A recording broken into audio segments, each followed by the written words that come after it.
హిందూ బంధువులందరికీ ధీమహి భక్తి ఛానల్ తరపున స్వాగతం సుస్వాగతం.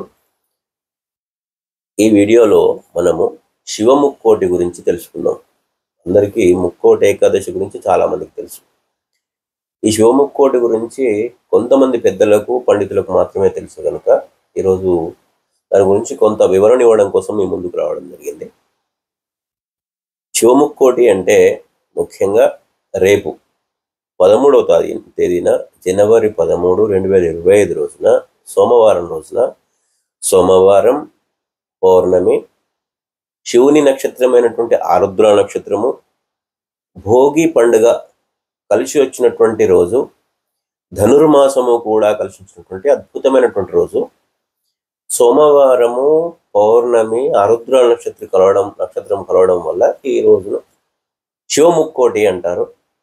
ఈ రోజున మనము మహాశివరాత్రి రోజున శివునికి గనుక మనం పూజలు చేస్తే ఏ విధంగా 100 రెట్లు 1000 రెట్లు ఫలితాలు ఇస్తాయో అంతటి ఫలితాన్ని ఈ శివముక్కోటి రోజున కూడా శివునికి ఆరాధన చేసిన, అభిషేకాలు చేసిన అత్యద్భుతమైనటువంటి ఫలితాలు ఇస్తాయి. ముఖ్యంగా 12వ తేదీ ఆదివారం రోజున ఉదయం 11:30-35 వేరువేరే, ఇప్పుడు దృక్కు సిద్ధాంతం ఒకలాగా ఇట్లా వేరువేరు సిద్ధాంతాల ప్రకారం ఉన్నటువంటి పంచాంగంలో ఒక 5-10 నిమిషాలు అటు ఇటుగా ఉంటాయి కనుక 5 పైసలు కొంపలు మునిపోయి 11:30 నుండి 35 నిమిషాల మధ్యలో ఆరుద్ర నక్షత్రం అనేది ప్రవేశించడం జరిగింది. ఈ ఆరుద్ర నక్షత్రం తెల్లవారి సోమవారం నాడు దాదాపుగా 11 గంటల వరకు ఉంటుంది. ప్రాచీన సిద్ధాంతంలో ఒక 5 నిమిషాలు అటు ఇటు, దృక్ సిద్ధాంతంలో ఒక 5 నిమిషాలు అటు ఇటుగా, పంచాంగాల్లో కొంచెం టైమింగ్ తేడా ఉంటుంది తప్ప మనకు 11:30 నుండి ఆదివారం 11:30 నుండి సోమవారం 11 గంటల దాకా ఆరుద్ర నక్షత్రం ఉంటుంది.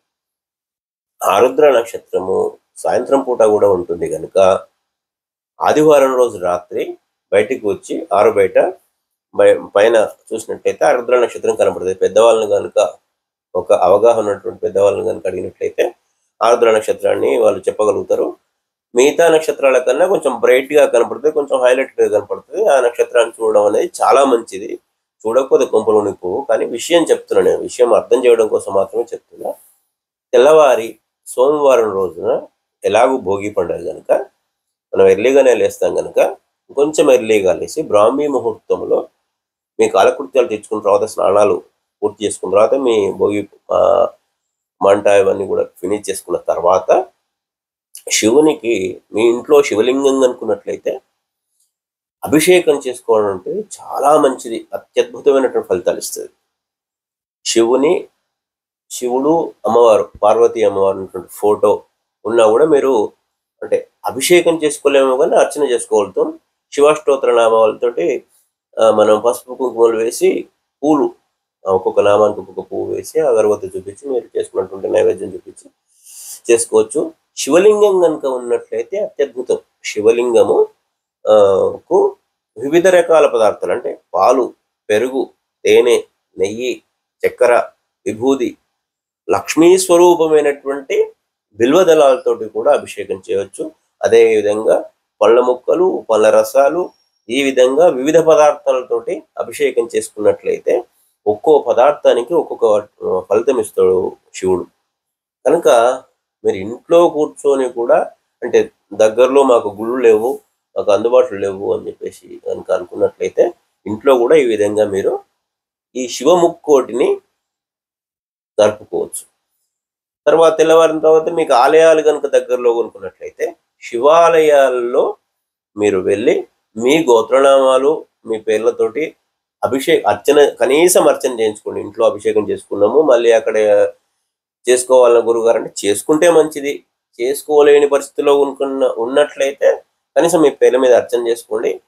ద్వయస్తంభం దగ్గర నుండి సోమసూత్రం దాకా ఒకటి, మళ్ళీ వెనక్కి వచ్చి మళ్ళీ సోమసూత్రం దాకా మళ్ళీ వెనక్కి వచ్చి ఈ విధంగా కనీసం 5 ప్రదక్షిణాలు నమఃశివాయ నమఃశివాయ నమఃశివాయ అనుకుంటూ మీ ఫోన్లు ఇంట్లో పెట్టేయడం ఉత్తమం. కనీసం కార్లో పడేయండి, లేదా ఫ్లైట్ మోడ్ అయినా మ్యూట్లో అయినా పెట్టి నమఃశివాయ నమఃశివాయ అని పరమేశ్వరుని మీద ధ్యాస ఉంచి ఈ విధంగా సోమసూత్రం దగ్గరికి దయస్తంభం దగ్గర నుండి ఇట్లా వెళ్ళి మళ్ళీ ఇట్లా సోమసూత్రం దగ్గరికి వచ్చి ఈ విధంగా 5 ప్రదక్షిణాలు చేయండి.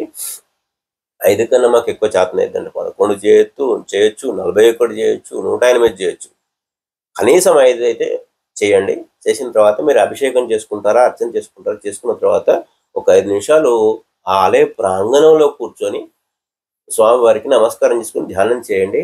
అదేవిధంగా నవగ్రహాలు మీ అందుబాటులో ఉన్నట్టయితే నవగ్రహాల గుళ్ళో శివాలయాల్లో ఏ ఆలయంలోనైనా మీకు అందుబాటులో ఉన్నటువంటి ఆలయాల్లో నవగ్రహాలు కనుక ఉన్నట్లయితే మీరు నవగ్రహాల చుట్టూ శుభ్రం చేసి కడిగి గంధము పెట్టి కుంకుమ పెట్టి మీరు ఒక్కొక్క